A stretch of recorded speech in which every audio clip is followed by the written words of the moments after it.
Bonjour à toutes et à tous, nous sommes toujours en direct sur le magnifique site du Pont du Gard pour une journée assez exceptionnelle sur la prévention des risques naturels. Je vous rappelle que nous sommes ensemble en public et en direct sur l'Espresso TV jusqu'à 21 h, Marine. Dans cette troisième émission, on va parler des tremblements de terre qui concernent aussi l'Hexagone, comme on a pu le constater le 16 juin dernier avec le séisme qui a particulièrement touché la Charente-Maritime mais aussi les Deux-Sèvres. Voilà, et pour en parler, eh bien, nous avons le plaisir d'accueillir Didier Combescure. Bonjour, Bonjour. Didier. Bonjour, enchanté. Vous êtes président de l'Association française du génie parasismique. C'est quoi le rôle de cette association? Oui, tout à fait. Alors, c'est une association professionnelle qui va avoir 40 ans cette année. Ouais. Et qui regroupe des ingénieurs, des sismologues, des architectes, des personnes travaillant pour l'État, pour les entreprises privées, et qui développe le retour d'expérience post-sismique, en faisant des missions post-sismiques, qui développe des guides techniques et qui pousse pour le développement des normes parasismiques. Donc, dans le passé, par exemple, les normes françaises PS92, avant les Eurocode 8, étaient basées sur des documents de l'association, les recommandations 90. Voilà. Et on travaille sur tous les aspects de la protection sismique, en partant de l'aléa jusqu'à la résistance des bâtiments, des équipements. On a pas mal de nos membres qui travaillent dans le secteur nucléaire ou dans l'industrie. Et on va jusqu'au diagnostic d'urgence aussi. Donc, juste après un séisme, vous avez besoin de savoir quels sont les états des bâtiments pour savoir si vous laissez les gens à l'intérieur ou pas. Et on a développé ces dernières années des méthodes qui sont aussi utilisées en collaboration avec les pompiers. Est-ce que le pont du Gard qui est derrière nous est aux normes parasismiques? Non, les bâtiments existants, non, mais c'est un pont qu'on a étudié dans le passé. Ça, c'est une expérience personnelle un peu. Quand je travaillais au CEA, il y a des sismologues qui étaient venus nous voir pour travailler sur l'archéosismicité du site de Marcoule, ici. Et on avait étudié un séisme qui aurait lieu ici, vers l'an 500, qui a endommagé des parties de l'ouvrage de Pont du Gard, du pont de la Lonne. Et on avait fait des calculs sur le pont du Gard, ici, pour montrer que c'était... On comprenait pourquoi il était toujours là après ce séisme-là. Voilà. D'accord. Alors on a souvent l'impression que l'Hexagone finalement est à l'abri des séismes, ce qui n'est absolument pas le cas, comme on l'a vu récemment, mais c'est un risque qui varie quand même beaucoup en fonction des régions. Donc justement, on a une carte qui indique ça, peut-être que vous pouvez nous la commenter. Tout à fait. Alors, ici, elle est juste devant vous, là. Elle est ici, oui. Donc, ici, vous voyez la carte, le zonage en France, hexagonale et puis outre-mer. Donc, les zones les plus sismiques, c'est en effet les Antilles, Guadeloupe, Martinique. Vous avez la sismicité aussi à Mayotte. Et en France hexagonale, vous voyez que les Pyrénées, les Alpes, la région de Nice, et puis autour de Bâle, vous avez des zones sismiques. Et on voit très bien la zone qui a été touchée là, il y a 3 semaines par le séisme. Dans les Deux-Sèvres. Les Deux-Sèvres, on est en zone 3. D'accord. Voilà. Donc ça vous donne en fait le niveau sismique pour lequel vous devez dimensionner les bâtiments, sachant que pour les bâtiments d'habitation, vous avez un certain niveau d'accélération.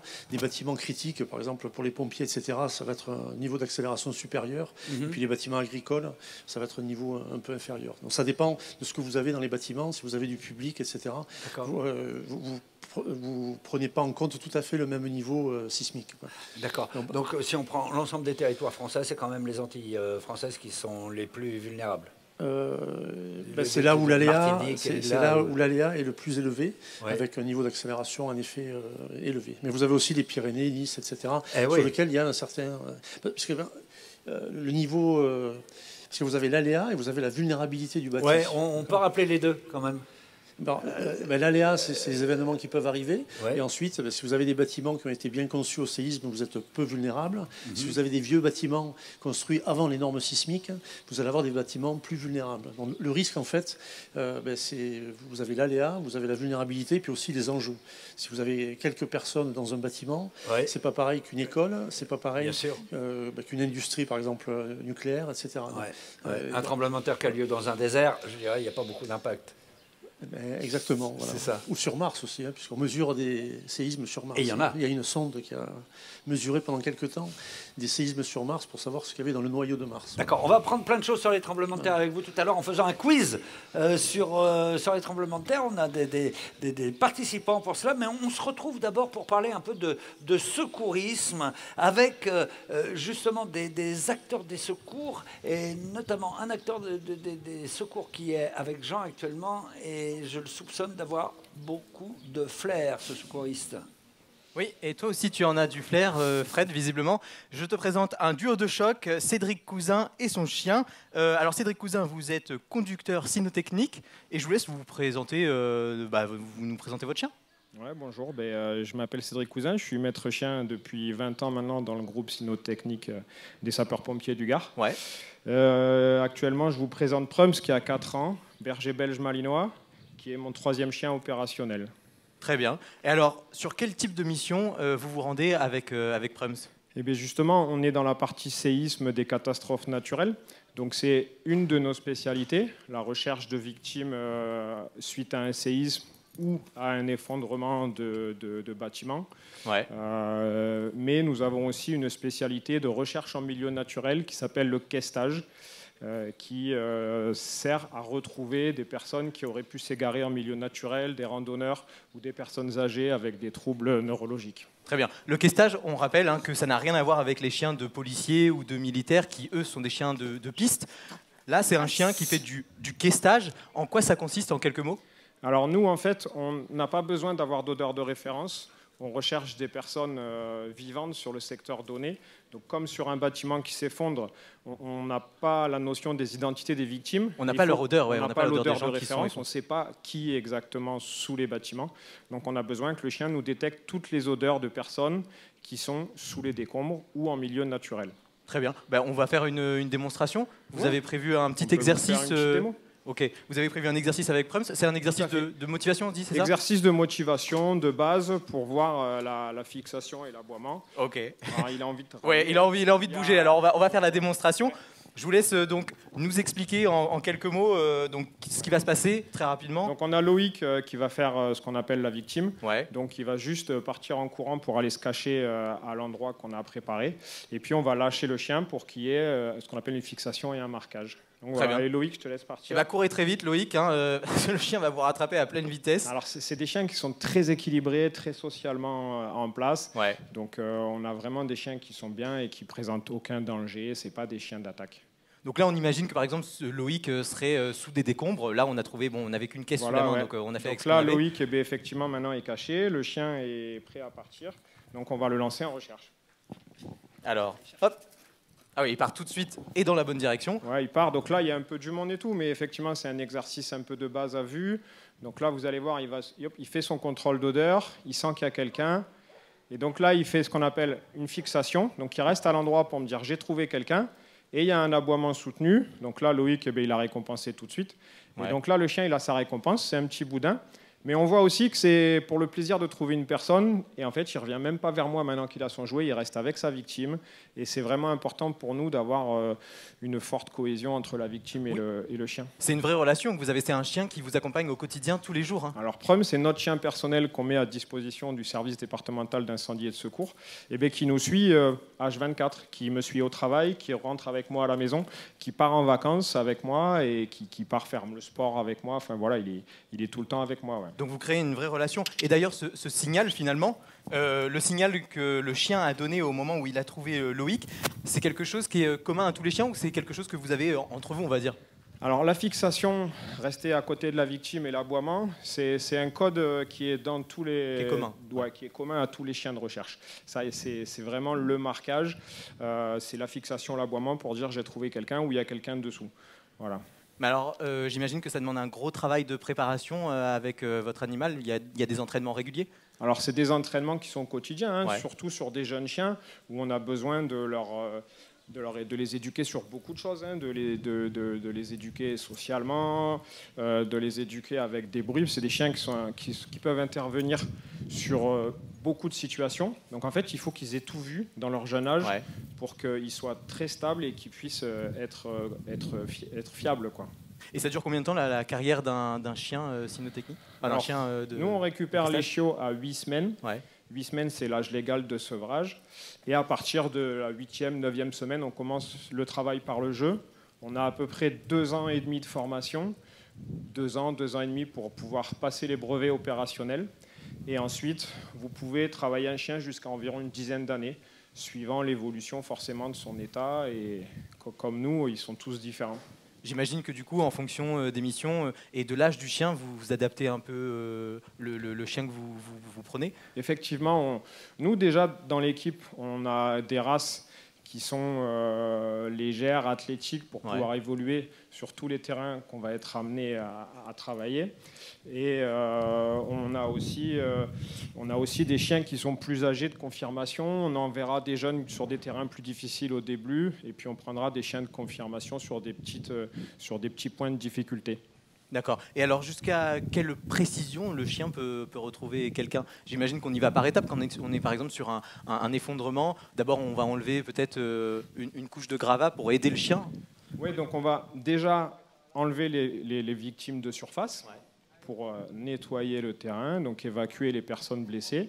Une fois qu'on a fait ça, on peut commencer à faire des premières recherches immédiates pour essayer de détecter des personnes. Suivant le bâtiment, suivant la hauteur des gravats, on peut avoir la nécessité d'enlever effectivement, de faire un effeuillage, d'enlever certaines épaisseurs au fur et à mesure et de refaire travailler les chiens systématiquement dessus. Mais l'idée, c'est d'atteindre une certaine précision quand même. Il ne faut pas qu'on déblaye pour rien et qu'on trouve... Le but, c'est de trouver la personne le plus rapidement possible. Non, bien sûr. Le but, c'est de trouver la personne le plus rapidement pour pouvoir porter les premiers secours rapidement. Mais on a quand même des chiens qui sont très fiables au niveau olfactif et qui arrivent à remonter les odeurs très précisément et de se rapprocher au maximum de la victime pour pouvoir nous indiquer sa présence. Très bien. Et vous intervenez à quelle fréquence comme ça sur des missions ? Nous, sur les groupes cynotechniques des pompiers du Gard, on est sollicité environ une 40aine de fois dans l'année. Donc c'est des sollicitations, ce n'est pas toutes les interventions qui entraînent des recherches, parce que heureusement, des personnes sont retrouvées avant notre arrivée, où on a des indications qu'elles ne seraient plus sur ce secteur ou qu'elles seraient plus loin. Et on met une 20aine de fois environ dans l'année les chiens en recherche réelle. Est-ce qu'il y a une mission en particulier qui vous a marqué, dont vous vous souvenez ? Oui, c'est toujours ce qu'on appelle les interventions positives, où on retrouve une personne. Et une intervention qui m'a marqué, c'est ma première recherche positive, où une personne âgée avait déjà passé une nuit dehors au mois de novembre, donc avec des températures assez froides, et où on retrouve cette personne quelques minutes avant la nuit, en fait. Et on se dit que potentiellement, elle aurait peut-être pu passer une deuxième nuit dehors sans les chiens, parce que l'hélico était passé, mais elle était invisible. Beaucoup de monde était passé à proximité à pied. Donc c'est vraiment quand on retrouve des personnes et qu'on se dit que les chiens ont permis de sauver une vie, quoi. Très bien. Nous aussi, on va terminer sur cette note positive. Merci Cédric, merci Prums, qui a envie d'aller jouer. Et on retrouve Fred et Marine en plateau. Merci beaucoup pour cette expérience et bonjour à Prums de notre part. Eh bien, Marine, on passe tout de suite au quiz pour apprendre plein de choses sur les séismes, les tremblements de terre. On est toujours avec Didier Combescure et on va faire monter nos équipes. Vous venez nous rejoindre? Vous allez prendre un micro. Voilà. Merci. Tu veux un micro? Oui, je veux bien. Voilà, je te donne un micro. Parfait. Voilà. On fait des échanges. Voilà. Vous pouvez vous installer. Installez-vous ici, tranquillement. Venez ici. Voilà. Je vais vous laisser vous présenter. Vous pouvez vous mettre comme ça. Alors, votre prénom? Bonjour, Julien. Julien. Yuhui. Très Yuhui. Bonjour. Toujours Alexandre. Toujours Alexandre, un fan qui nous accompagne tout l'après-midi. Vous y connaissez en tremblement de terre? Non, pas du tout. Pas du tout. Je sais que ça secoue un peu, mais c'est tout. D'accord. Je vais se présenter. Moi, c'est Mathis. Voilà, je sais pas quoi dire de plus. Une spécialité en tremblement de terre ou pas du tout? Alors vraiment brièvement au collège, avec les cours de technologie, on regardait C'est pas sorcier justement. Ah bon on va voir. On va voir. On va voir ce que vous avez retenu. On peut passer le micro. Moi, c'est Carla. Pas de spécialité non plus en tremblement de terre ni en séisme. Et moi, c'est David. Aucune formation, aucune compétence, aucune connaissance. Ouais. Il y en a déjà qui nous ont dit ça et puis finalement ils répondaient à toutes les questions. Donc c'est parti. Oui. On est prêt. On va commencer à poser les Allez, questions. c'est parti, Marine, pour la première question. Regarde, si vous voulez regarder les questions, elles s'affichent ici. Peut-être qu'on va faire un petit tirage pour déterminer l'équipe qui joue en premier. Bonne idée. Vous êtes l'équipe rose. Alors vous êtes l'équipe orange. Vous n'avez rien contre le orange. Équipe rose. Allez. Pile ou face? Pile, vas-y. Hop. Ah bah regardez. C'est quoi? C'est pile. Eh ben, alors, vous commencez? C'est l'équipe orange qui commence. Ok, ça donne un petit avantage parce que s'il y a un nombre de questions impair, vous voyez, hein, on en fera 7 ou 9 en fonction du temps. Bon, alors c'est parti. On y va? Ouais. Alors, première question. Comment s'appellent les éléments de la croûte terrestre à l'origine de la formation des montagnes et des séismes? 1. Les plaques tectoniques. 2. Les dorsales océaniques. 3. Les nappes phréatiques. C'est à vous. Vous avez un micro? Non, je ne vous l'ai pas donné. Aussi. Alors, je vous laisse un micro. Alors, on est d'accord pour mettre la réponse A, les plaques tectoniques. Et vous, comment posez-vous? Pareil, les plaques tectoniques. Ok. La bonne réponse, on regarde tout de suite.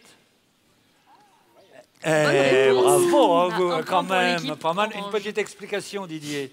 Les plaques. Les plaques tectoniques, alors, en fait, c'est une théorie relativement récente, ça date des années 50. Avant, les gens n'avaient pas compris que le séisme était provoqué, était lié, disons, aux plaques tectoniques. Avant les années 50, et les gens pensaient qu'il y avait des grosses cavernes qui s'effondraient, etc. Donc, ils ne savaient pas. Et en fait, dans les années 50, il y a cette théorie avec les plaques tectoniques, où les gens ont compris comment se formaient des montagnes, etc. D'accord. Voilà. Donc, on a un Donc, énorme vous avez des puzzle à la surface de la Terre avec des plaques comme ça qui s'emboîtent. Voilà, qui bougent. Et certaines qui passent l'une sous l'autre, qui glissent, etc. Vous voyez, hein, vous êtes bon. Hein. Deuxième question. C'est parti. Faites La gaffe, main ça va se passe compliquer. à l'équipe rose. Alors, question 2. Les séismes sont-ils uniformément répartis à la surface de la Terre? 1. Oui. 2. Non, ils sont plus fréquents à la limite des plaques tectoniques.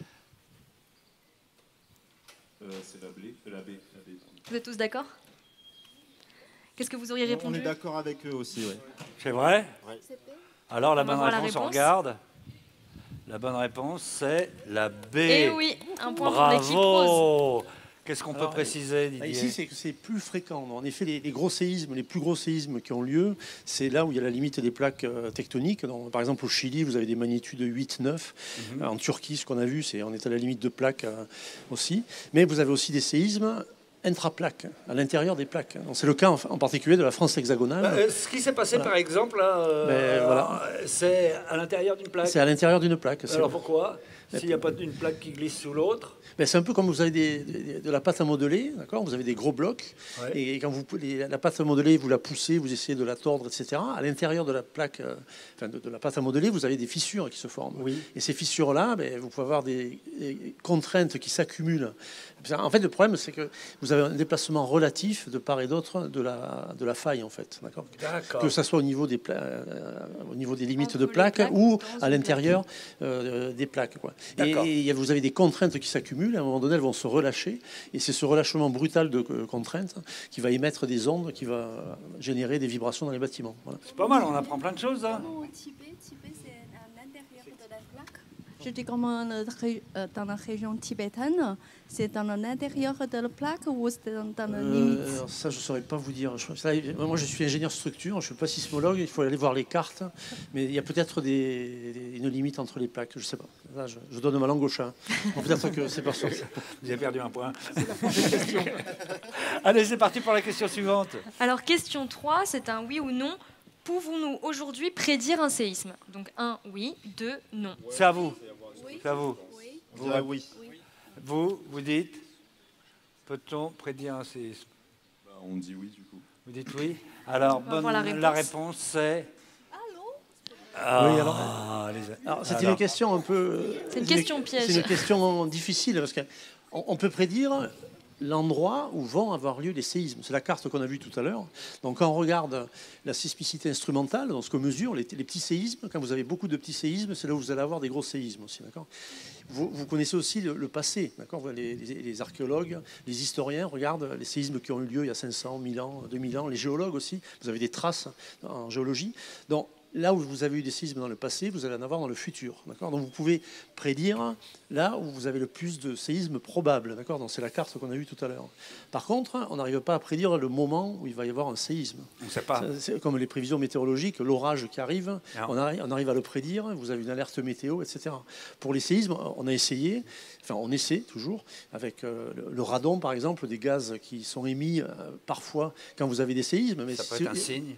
Voilà. Il y a même un satellite, par exemple, Déméter, qui avait été lancé par le CNES pour regarder dans l'espace des phénomènes qui ont lieu en même temps que des séismes ou juste avant les séismes. Mais par contre, on n'a pas pour l'instant d'indicateur fiable pour dire aux gens, demain, il va y avoir un séisme. Par contre, on sait où ces séismes vont avoir lieu. C'est pour ça que la meilleure façon de se protéger, c'est de concevoir les bâtiments pour résister on va aux y séismes. revenir. Voilà. Attention au mot que vous utilisez parce que il va être dans la suite du quiz. Donc c'est parti pour la question suivante. Vous êtes à égalité, les amis. Là, Oui, c'est l'équipe rose qui a la main. Alors, question 4. Comment appelle-t-on le lieu d'où partent les ondes sismiques? Est-ce que c'est 1, le foyer, 2, l'épicentre ou 3, l'hypercentre? Le foyer, l'épicentre ou l'hypercentre. C'est vrai qu'on entend beaucoup de mots compliqués, des fois, comme ça. Voilà. L'épicentre, nous on dit. Donc, réponse B. Réponse B, l'épicentre, vous dites? Et vous? On est d'accord aussi, oui. Vous dites aussi l'épicentre? Ok. Eh bien, on va voir la réponse. C'est le foyer. Alors là, c'était une question difficile. C'est une question dure. Hein. Oui, parce que la question, c'est de savoir, c'est pas l'endroit là où vous êtes, au droit de l'endroit où les ondes vont partir, c'est l'endroit d'où les ondes partent, d'accord. Donc c'est pas la surface de la Terre, ça va être au niveau de la faille. Donc c'est l'endroit en fait où commence la rupture de faille, d'accord. Donc ça peut être détecté avec des accéléromètres, etc. Les gens, le foyer, c'est l'endroit où commence le séisme. Donc après la faille, elle va se casser, elle va avoir une certaine dimension, elle peut revenir jusqu'à la surface, d'accord. Et le point à la surface qui correspond au foyer, ça s'appelle l'épicentre. Donc la zone où vous avez le plus de dommages, c'est la zone épicentrale. Oui, c'est le mot qu'on entend le plus souvent parler. Hein. Parce qu'on est à la surface de la Terre. On ne vit pas à 10 ou 50 km sous la Terre. On dit tout le temps l'épicentre, c'est là. C'est pour ça que ça trompe un peu. Hein. J'ai eu la question tout à l'heure par rapport à la question précédente.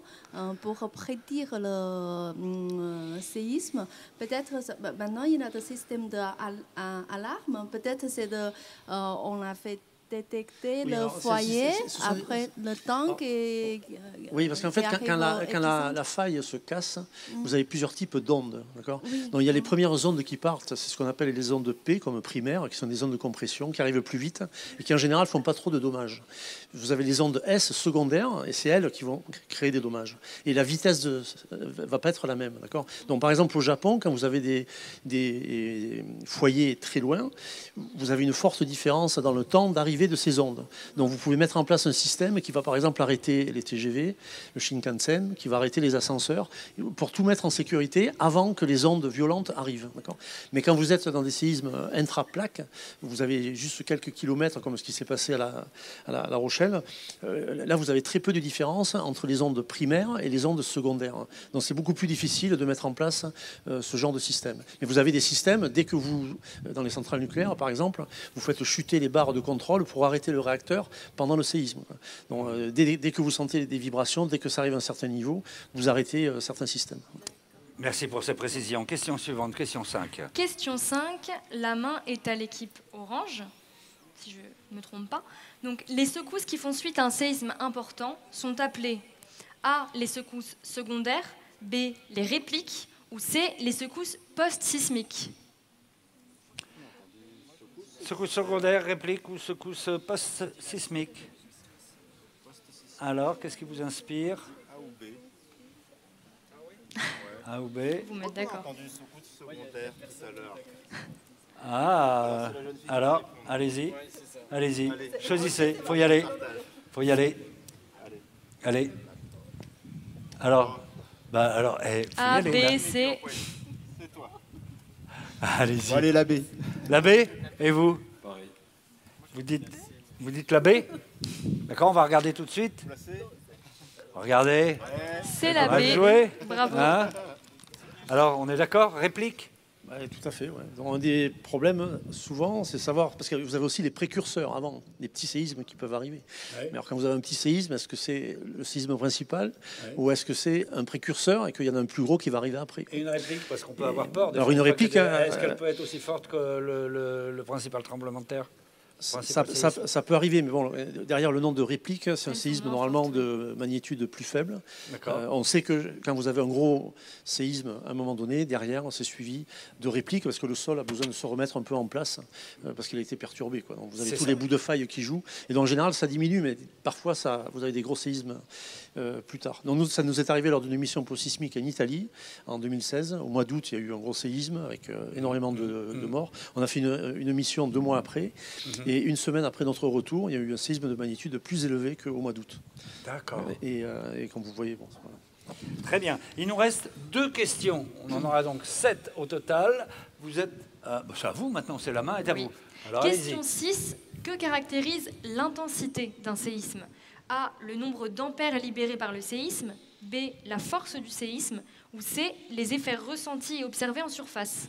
Le mot intensité d'un séisme, ça correspond à quoi? Au nombre d'ampères, à la force du séisme, aux effets ressentis et observés en surface. La question est dure, hein. Faut connaître les mots là. Hein. Alors, ouais, c'est pas simple. Allez, lancez-vous, lancez-vous. Intensité. Intensité, intensité, intensité. Ouais.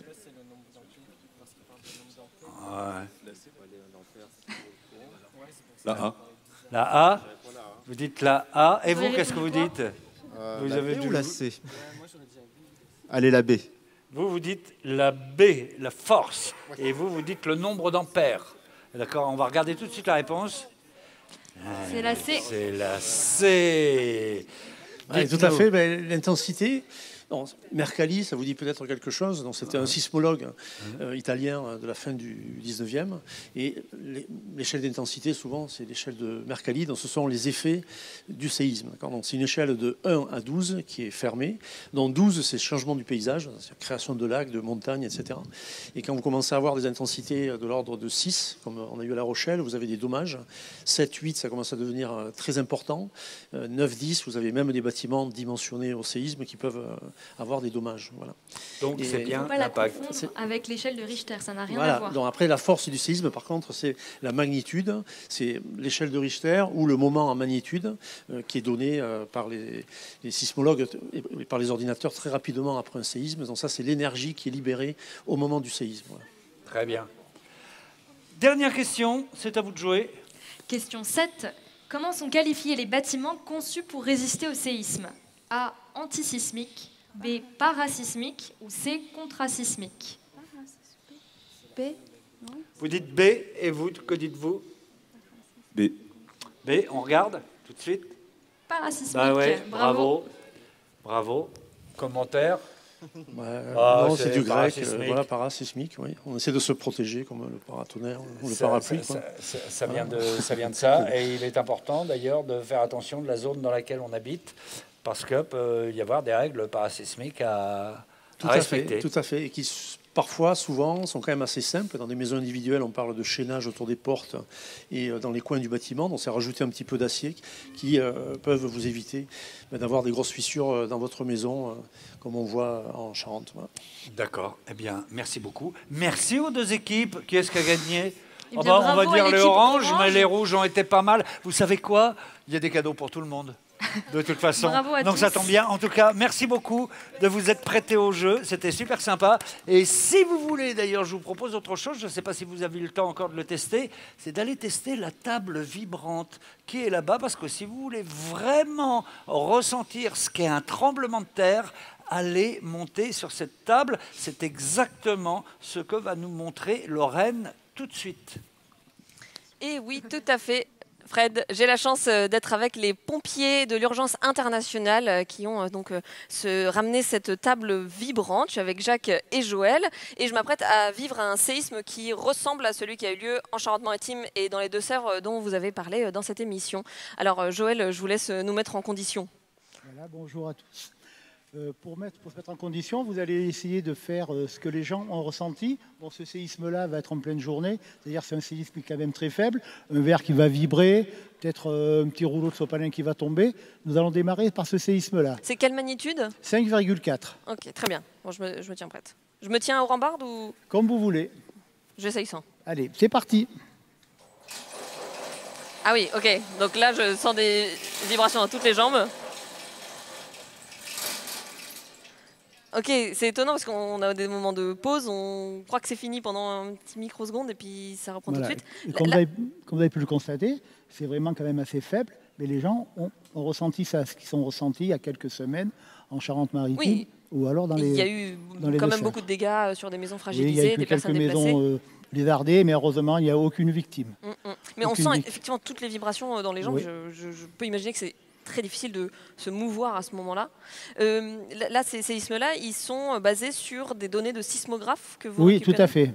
On a récupéré des données sismographes qu'on a incorporées dans cet appareil-là et qui reproduit exactement tout ce qui a été ressenti par la population et par les appareils de récolte de sismographie. Oui, ils ne vibrent pas simplement comme ça. Il y a des axes différents. Voilà, il y a les plaques longitudinales, les plaques transversales et verticales. Alors là, vous allez me faire vivre un séisme qui est nettement plus fort. Ah On oui, passe à alors quelle voilà, magnitude? c'est un séisme qui a eu lieu en Turquie le 12 août 1999, qui a duré 38 secondes et qui a une magnitude de 7,4. Ok. Voilà. Alors pour bien se mettre en condition ce que les gens ont ressenti, parce que malheureusement ce séisme-là était la nuit, à 3 h du matin, je vais vous inviter à fermer les yeux, à vous plonger comme si vous étiez dans votre lit, vous êtes bien endormi et tout à coup la terre se met à trembler.